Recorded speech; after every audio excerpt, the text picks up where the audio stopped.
Good morning student. आज अपन एक नया topic Madden Julian oscillation MJO उसके बारे में अध्ययन करेंगे। ये टॉपिक मौसम विज्ञान जलवायु परिवर्तन से संबंधित हैं तथा वर्षा पर आधारित विभिन्न प्रकार की जो कठिनाइयाँ आती हैं या मौसम परिवर्तन या वर्षा के पैटर्न में परिवर्तन उससे संबंधित माना गया है। वर्तमान में ये चर्चा में क्यों है, मीडियन जूलियन ऑसिलेशन MJO के बारे में अध्ययन करेंगे। मीडियन जूलियन ऑसिलेशन MJO क्या है और मीडियन जूलियन ऑसिलेशन के चरण या फेजेस कौन कौन से हैं और MJO का दुनिया भर के मौसम पर क्या प्रभाव पड़ता है उसके बारे में अध्ययन किया जाएगा और साथ साथ में अन्य फैक्ट्स और इसके क्वेश्चन उसके बारे में भी अपन चर्चा करेंगे।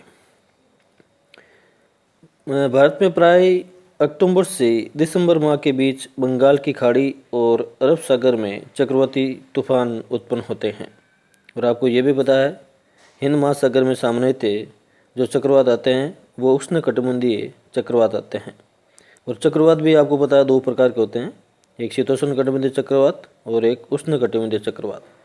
तो बंगाल की खाड़ी और अरब सागर में सामान्यतः उष्णकटिबंधीय चक्रवात आते हैं, लेकिन इस वर्ष अक्टूबर माह में कोई भी चक्रवाती तूफान उत्पन्न नहीं हुआ है। इसके लिए भूमध्य रेखीय प्रशांत महासागर में ला नीना की कमज़ोर परिस्थितियों को जिम्मेदार माना गया है। ला नीना और समुद्री तट या समुद्री सतह के तापमान के सामान्य से कम होने की परिस्थितियों को ला नीना कहा जाता है।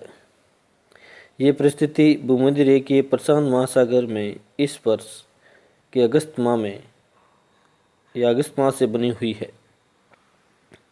ला नीना की कमज़ोर परिस्थितियों के लिए मीडियन जूलियन ऑसिलेशन MJO को कारण माना गया है।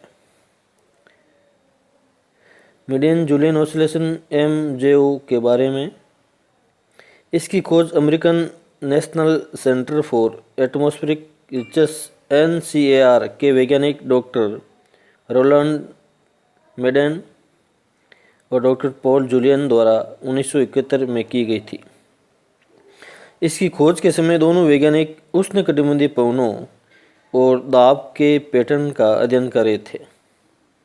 अध्ययन के दौरान उन्होंने पश्चिमी मध्य भूमध्य रेखीय प्रशांत क्षेत्र वेस्ट सेंट्रल इक्वेटोरियल पैसिफिक में सिंगापुर और केटन द्वीप के बीच पवनों विंड्स में नियमित ऑसिलेशन देखा था।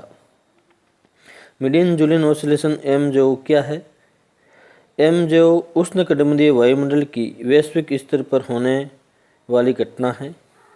इस घटना के समय उष्णकटिबंधीय मौसम में काफ़ी उतार चढ़ाव देखने को मिलता है।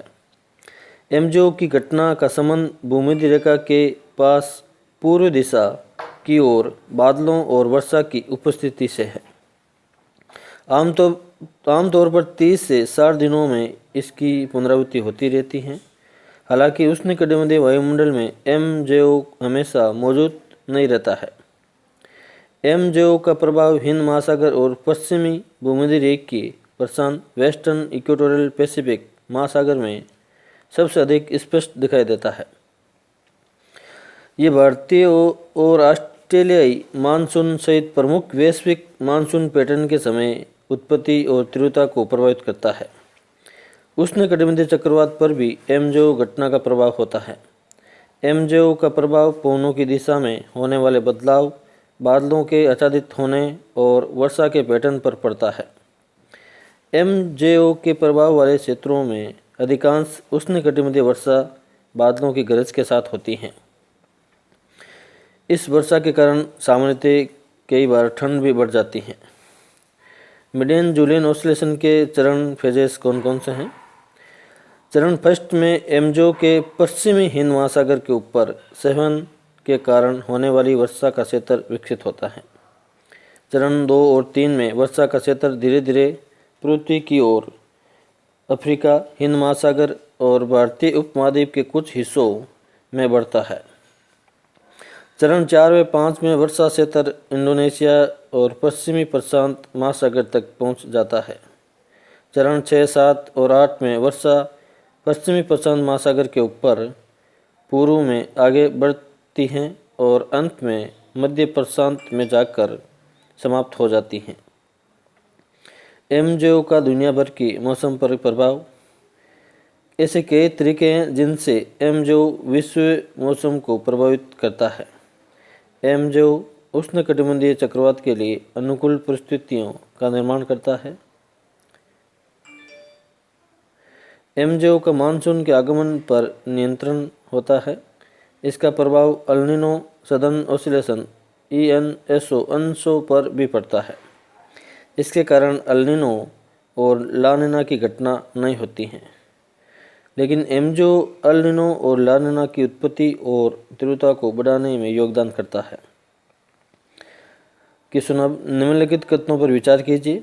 नंबर 1, मीडियन जूलियन ऑसिलेशन की खोज American national centre for atmospheric research NCAR के वैज्ञानिक डॉक्टर रोलैंड मीडियन और डॉक्टर पॉल जूलियन द्वारा 1971 में की गई थी। दूसरा, एमजेओ की घटना का संबंध भूमध्य रेखा के पास पूर्व दिशा की ओर बादलों और वर्षा की उपस्थिति से है। तीसरा, एमजेओ एल नीनो और ला नीना की उत्पत्ति और तीव्रता को बढ़ाने में योगदान नहीं करता है। उपयुक्त में से कौन सा कथन सत्य है और कौन सा कथन आपको बताना है कि सत्य कथन कौन सा है और इनबॉक्स में मैसेज करना है। Thanks for watching.